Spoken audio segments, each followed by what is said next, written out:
అత్యాచారానికి పాల్పడే దోషులను అత్యాచారానికి పాల్పడే దోషులను అత్యాచారానికి పాల్పడే దోషులను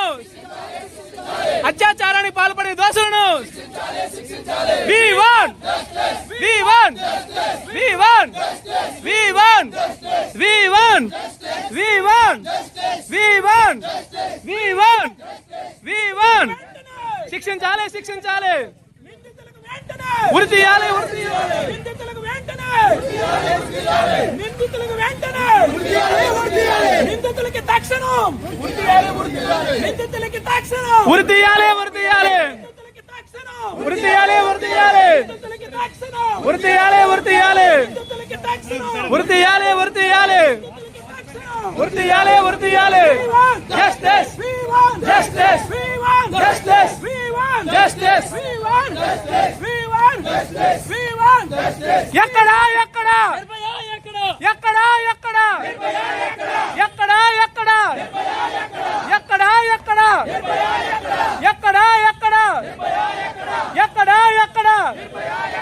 ఎక్కడా ఎక్కడా We want We want We want We want We want We want We want We want ఈరోజు ఈ ర్యాలీ కొద్ది రోజుల క్రితం మన కలకట్టాలో జరిగిన ఘటన. జూనియర్ డాక్టర్ మమత అనే అమ్మాయి, ఆ అమ్మాయి పైన అత్యాచారం చేయడం, దాన్ని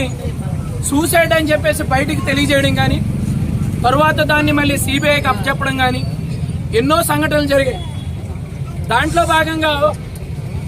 పశ్చిమ బెంగాల్ ముఖ్యమంత్రి మమతా బెనర్జీ గారు తక్షణమే అందరికంటే ముందు ఆవిడ స్పందించడం ఏంటి, ఆవిడ రోడ్లపైకి రావడం ఏంటి, ఆవిడ ర్యాలీలు తీయడం ఏంటి,